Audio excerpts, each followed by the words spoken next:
Abass Roya Naifarya, popularly known as Amma Ibrahim, is a young teenage girl. Last year, September, she was sent early in the morning to buy some food items for breakfast before going to school. It happened on a Friday when she was on her way to the bakery to buy bread. She saw a woman wearing hijab, veil, squatting down as if she was urinating beside a mosque wall. She just passed her, but was having doubt in her mind because people do not urinate beside mosque wall, and a woman for that matter. Women do not go to mosque here in the north, but if they are pressed and nowhere to urinate, they are allowed to use the mosque toilet, but not for them to be urinating outside and beside the mosque wall. She went and bought the bread, and on her way back home, she still saw that same woman squatting down in that same direction. She became so confused that how long will it take her to urinate, because she spent almost 10 minutes in the bakery.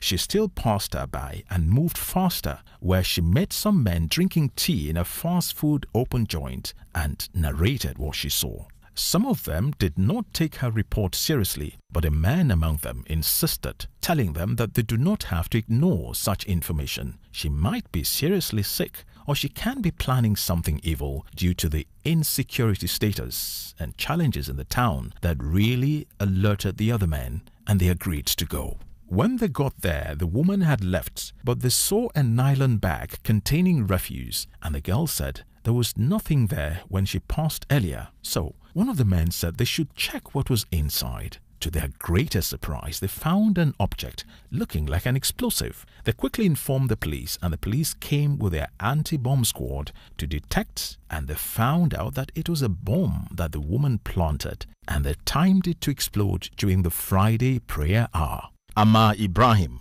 saved the mosque from being bombed and thereby saving the lives of many people on that fateful Friday.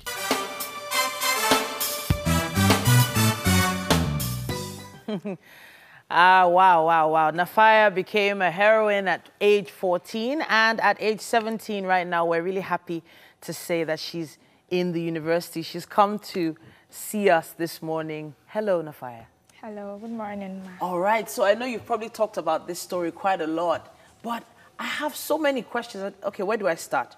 First of all, what was it really that made you stop and look at that woman in the corner? You were passing by minding your own business, and then you just saw someone and...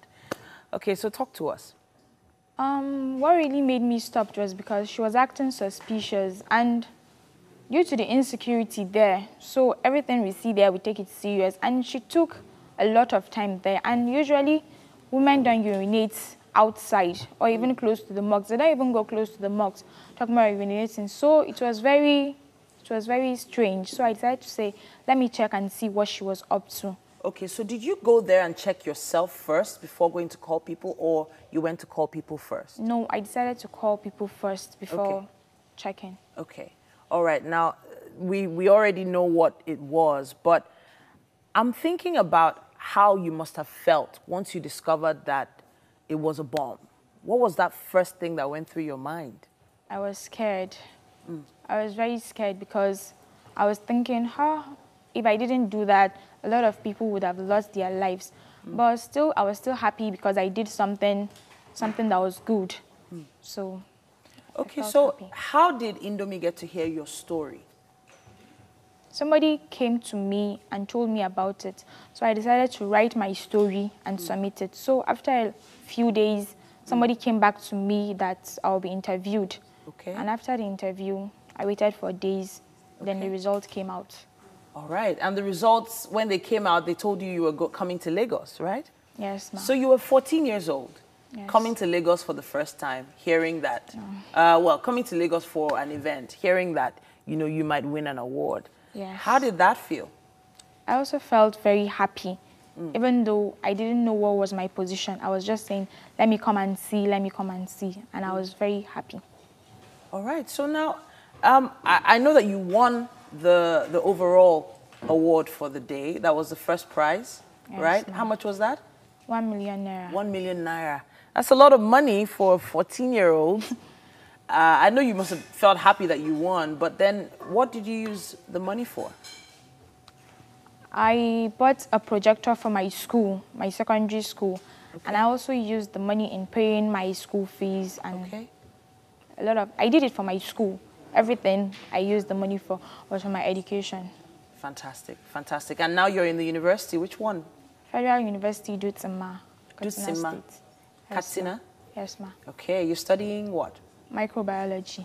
Amazing, amazing.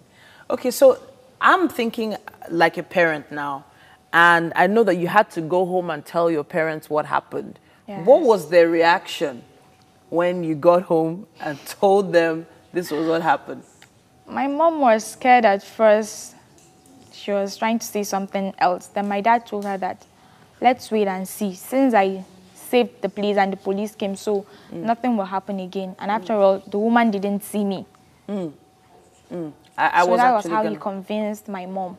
I was going to ask about that. So the woman didn't see you? She didn't see me. There was nobody else around watching the woman? I don't know about that. Okay. But it was only the woman I saw, but she didn't see me because it was as if I was just passing by. Okay. Now, when it comes to insecurity, you know, I know you've probably heard about a lot of stories. Have you ever thought about what could have happened at that place if you hadn't gone to tell people? Yes, a lot of people would have lost their lives because it was on a Friday. And usually on a Friday, all the Muslims go to the mosque to pray. And it's a very big mosque, so it's a Friday mosque. Everybody goes there to pray. So a lot of people would have lost their lives. And even though some of them don't lose their life, they'll have a lot of injuries. And even the people in the area will be affected. So what about your friends? Did you tell your friends about what happened? No. You didn't tell them? After I won the award and the news came out, that's when my friends heard about it. And what did they say? They were as in, why didn't I tell them about it? And I was like, I was scared. And I never knew it results to something like this. So that was why I didn't tell anybody about it. I'm thinking about how old you are now and how old you were then. So you were just 14 then. So I feel like you're thinking more like a woman now as opposed to thinking like a child. But now that you're older, do you think at this age you would do exactly the same thing? Because, you know, a young person thinks, you know what, let me just go and tell people. But older now, a bomb, goodness me. Would you do the same thing? Yes, I will do the same thing, but I'll be having double thoughts about it. I'll be like, should I go? Should I stay? But I'll try and do something about it. Okay, then. I know your mom came with you this morning, and I have a feeling, you know, they're really, really proud of you right now. And there are some young people watching right now. Do you have a message for them? Oh, I just want to tell them that they should be very careful. They should do their possible best to make sure our nation is secured. And they shouldn't have fears in their mind. Because had it been I was as scared that time, I wouldn't have done anything like this. But they should try. As in, I know they will be scared, but they shouldn't be too scared to stop them from avoiding anything bad. They should try and do everything to see that our nation is secured. All right, then. I see a lot. I see like a Malala in you. You know who Malala is? No. Don't worry. We older people know who she is. And when we look at things that young people are doing right now, where we have hope for the country, I have a feeling you have a message for Indomie as well. Yes, I just want to say thank you to them, and they should continue encouraging because a lot of people were planning of doing it because of what they saw. Because some people will just think, will I just do it and go like that? But since Indomie is trying to award a lot of people like that, I know plenty of people will try to do it. So thank you to Indomie, and they should continue doing their good deeds. God will bless them. Amen to that. Yes, indeed. Thank you so much to Indomie for bringing all these amazing children to light. And, well, hey, after this break, Wake Up Nigeria continues.